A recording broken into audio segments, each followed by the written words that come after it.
하나님의 말씀은 출애굽기 17장 구약성경 108년이 되겠습니다. 출애굽기 17장 1절에서 7절까지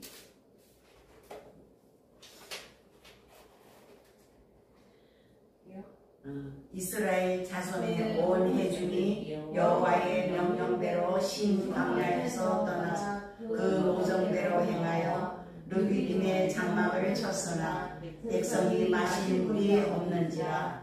백성이 모세와 다투어 이르되 우리에게 물을 주어 마시게 하라. 모세가 그들에게 이르되 너희가 어찌하여 나와 다투느냐. 너희가 어찌하여 여호와를 시험하느냐.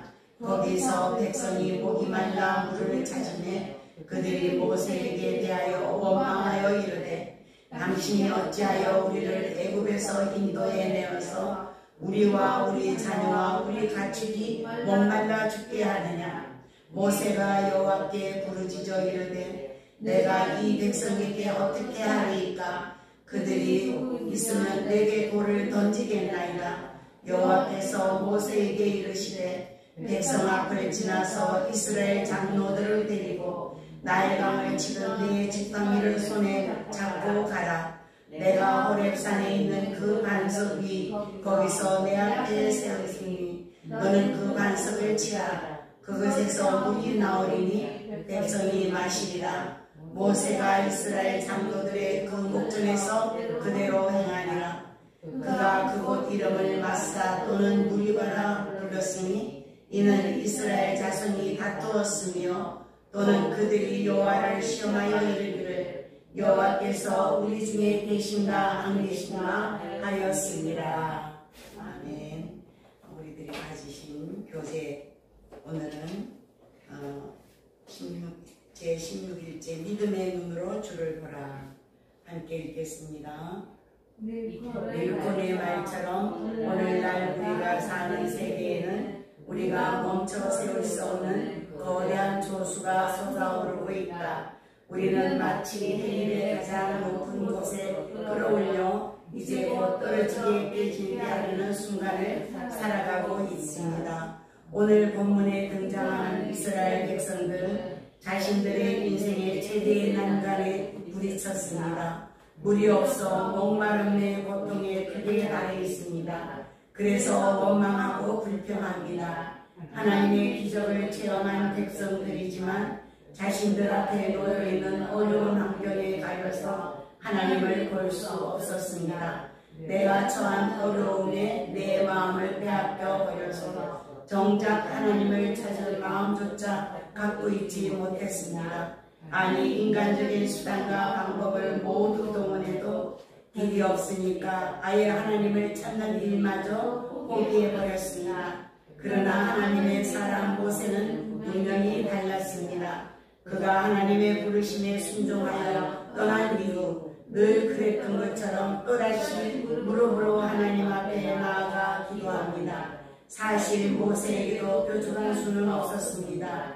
그러나 모세는 그 어려운 환경에서도 하나님을 볼 수 있었습니다. 이것이 하나님 사람의 특징입니다. 문제 해결은 하나님이 가지고 계십니다. 하나님은 이스라엘 백성들이 찾는 물이 어디에 있는지 알고 계십니다. 그 물은 그들이 머물고 있는 땅 아래 흐르고 있었습니다. 그러나 그들은 알지 못했습니다. 그렇습니다. 사람이 보지 못하는 것을 하나님은 보십니다. 사람들이 알지 못하는 것을 우리 하나님은 다 알고 계십니다. 우리 인간의 안목은 분명한 한계가 있습니다. 그러므로 우리가 인생의 문제를 해결받고 하나님께 인정받는 삶을 살아가려면 하나님의 눈, 곧 믿음의 눈을 가져야 합니다. 믿음의 눈을 들어 주를 바라보아야 합니다. 예수님께서 말씀하셨습니다. 누구든지 목마르거든 내게로 와서 마시라. 나를 믿는 자는 성경의 이름같이 그 배에서 생수의 강이 흘러나오리라 하시니. 아멘. 오늘 말씀은 우리가 잘 알고 있는 출애굽기 17장, 우리가 바위를 돌로 쳐서 물을 생성하는 사건과 그리고 조금 더 뒤로 가면 아말렉과의 전쟁이 나타나는 그런 중요한 본문의 말씀입니다. 우리가 인생을 살아가면서 저나 여러분이 모두가 다 우리는 하나님을 잘 믿는 성도이다. 나가서는 나는 예수 믿는 사람이에요. 나는 교회를 얼마를 다녔고 나는 교회에서 장로고 나는 교회에서 목사다. 나는 교회에서 권사다. 이런 얘기를 사람들 앞에 스스럼 없이 할 때가 많이 있습니다. 저는 개인적으로는 어떻게 생각해보면 하나님한테 죄송스러운 말씀이지만 낯선 곳에 가서는 참 저의 직분을 말하기가 어렵더라고요. 내가 하는 행동과 내가 생각하는 이 모든 것이 과연 이 사람들에게 덕이 될 수 있고 그래 목사님이구나 하는 생각을 들게끔 할까 하는 그런 두려움 때문에 조바심을 치고 그리고 어떤 면에서는 낯가리고 그리고 또 그런 얘기를 잘 하기가 어려울 때가 많습니다. 한편 생각해보면 당당하지 못하게 하나님을 믿으면서 왜 그렇게 자기를 자꾸 숨기려고 해? 하는 그런 어떤 자책도 일어날 때가 있어요. 그러나 우리가 언제나 조심할 것은 우리가 믿는 자다운 모습이 내게서 나올까? 내가 그리스도의 향기를 나타낼 수 있을까? 내 하는 말 한마디, 내 하는 모든 행동이 그들에게 본이 될 수 있을까? 이런 두려움 때문에 조심스럽게 대할 때가 있는 것 아닌가 하는 생각을 하게 됩니다. 오늘 우리 인생은 광야와 같은 생활이에요.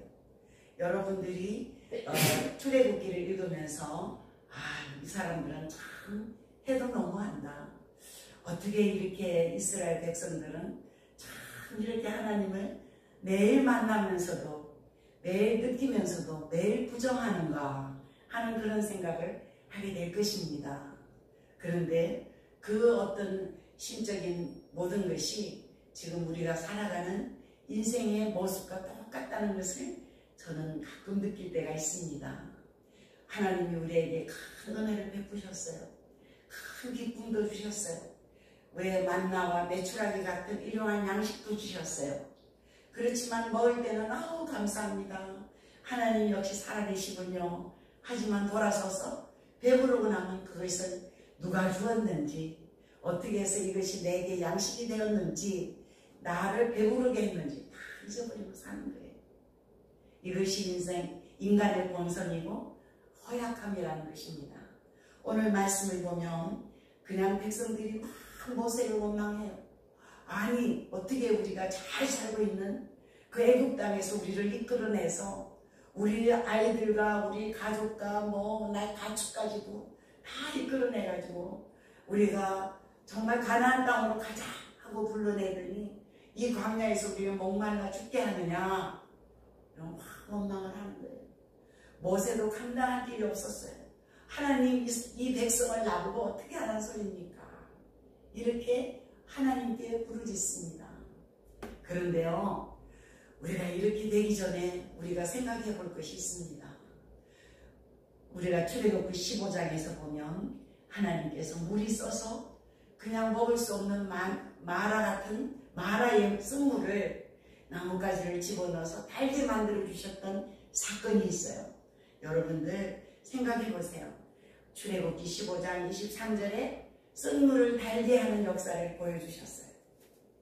그리고 16장에 가서는 정말 메추라기와 만나를 주셨어요. 배고프다고 고기를 좀 달라고.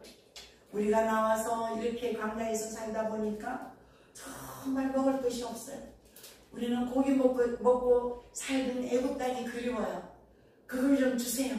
그러면서 모세를 원망하는 거예요. 우리를 이 광야에 데리고 가서 굶겨줄게 만들 것이냐. 정력이 부족하니 그냥 부추로 좀 달라. 그러면서 원망을 합니다.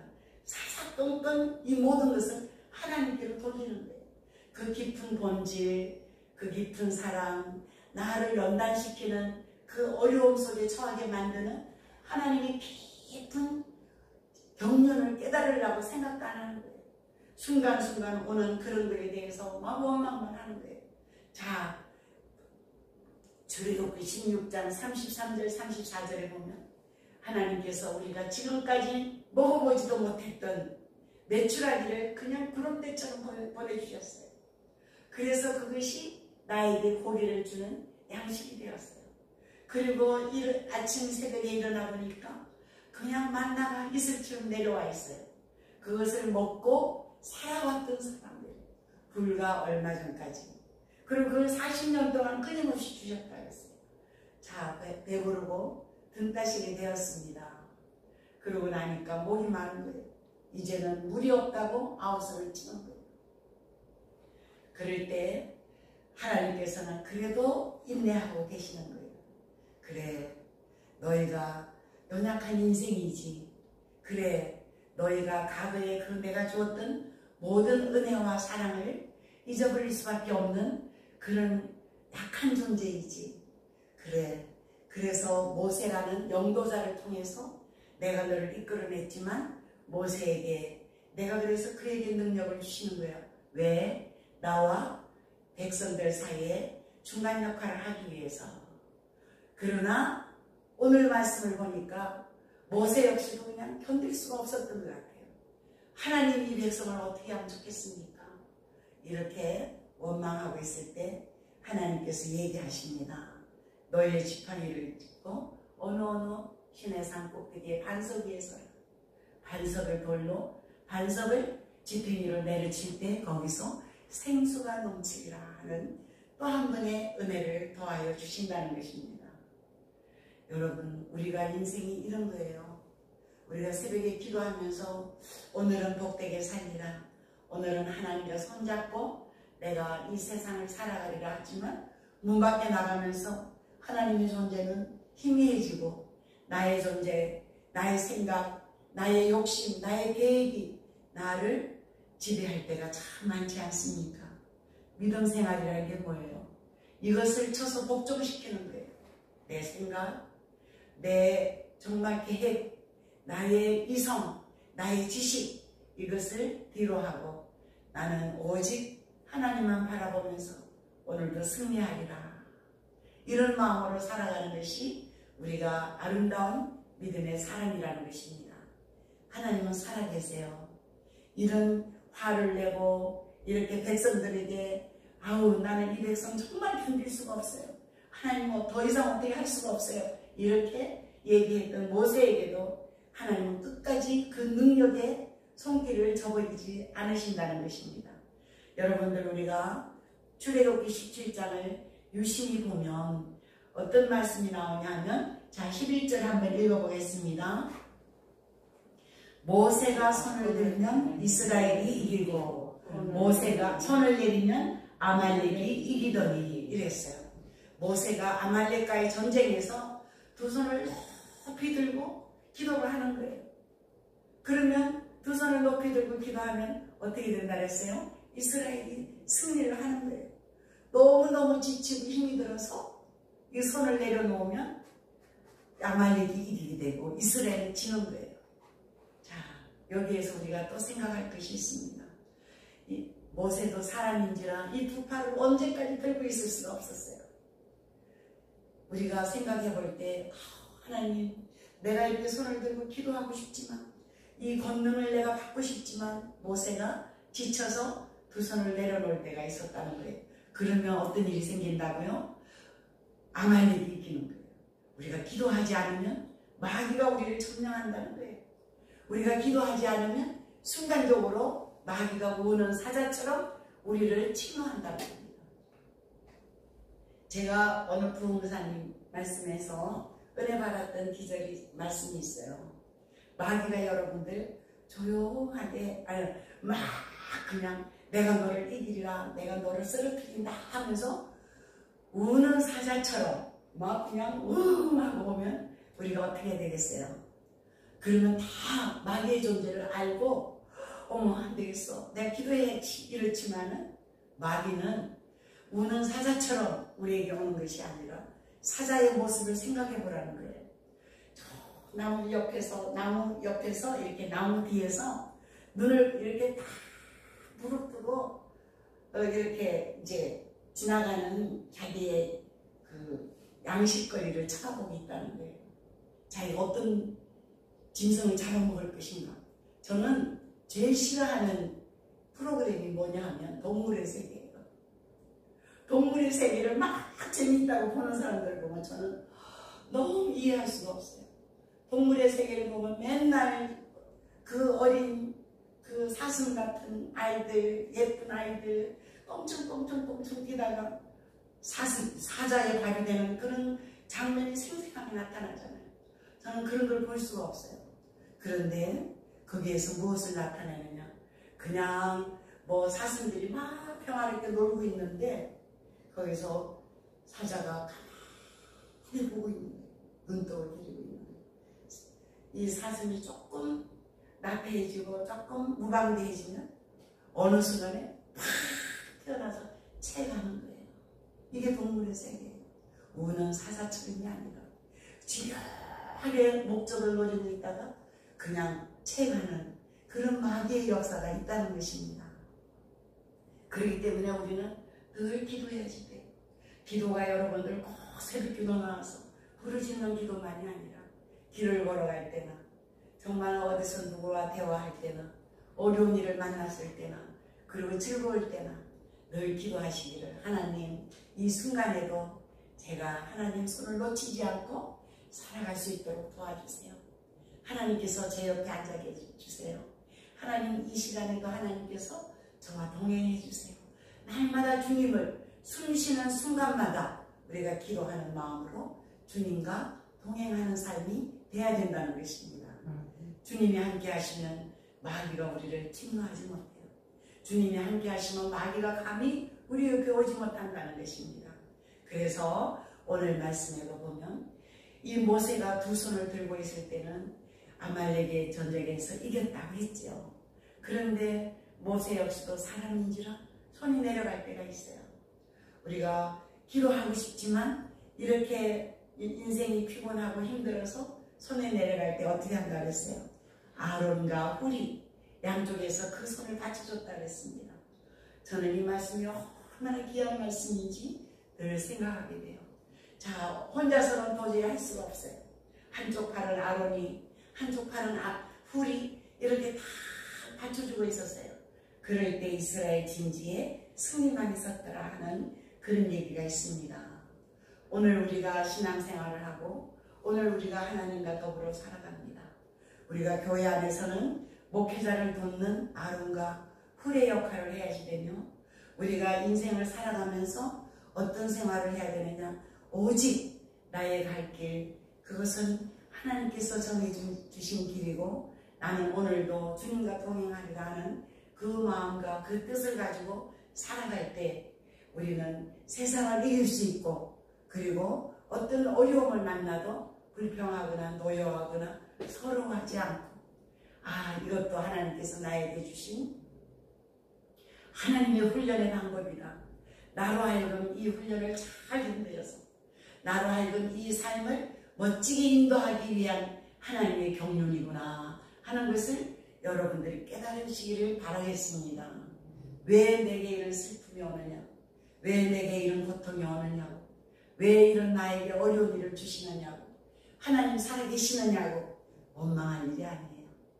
나에게 고통이 오면 올수록 하나님은 나를 크게 만드시는 거예요.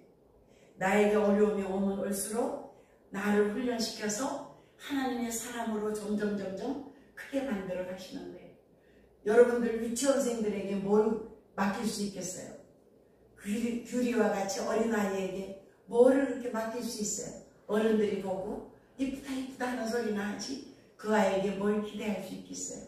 그러나 우리가 장성하여서 정말 공부도 많이 하고 인생의 어려움도 많이 겪고 그리고 날마다 살아가고 있어서 든든한 장성한 분량에 이르기까지 하나님이 우리를 이 모양 저 모양으로 훈련시키고 난 후에 이제는 내가 너에게 큰 일을 맡기리라. 너가 나를 대신해서 이렇게 세상에 빛이 되어라. 소금이 되어라. 하고 우리에게 어떤 일을 맡길 수 있는 그런 입장이 되어질 때 하나님은 우리를 기쁘게 맞으시고 우리의 삶은 어떤 어려움이라도 평탄하게 이끌어 나갈 수 있고 내 스스로 만족함이 이루어지는 역사가 있으리라고 믿습니다. 오늘도 하나님께서 주시는 그 어떤 경륜을 따라서 우리가 이 일도 하나님이 나를 복되게 하시는 길이구나. 이 일도 하나님께서 나를 잘하게 하시는 길이구나. 이 일도 하나님께서 나에게 큰 그릇을 만들어 주시는 계기이구나 하는 것을 생각하는 지혜롭고 복된 믿음의 사람이 될 수 있기를 간절히 축원하겠습니다. 기도하겠습니다.